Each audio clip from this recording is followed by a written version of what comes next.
You ask Tiger to solve. This deals with linear equations with one unknown.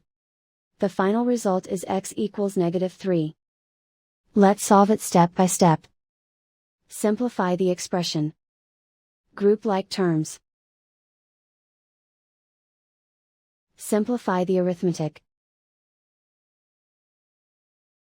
Group all constants on the right side of the equation.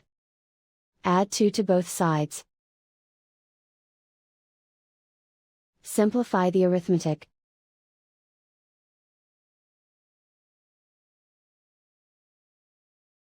Isolate the x.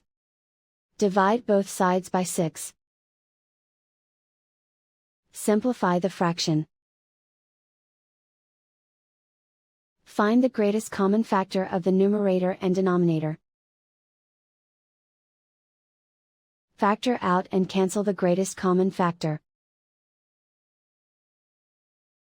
And so the final result is x equals -3.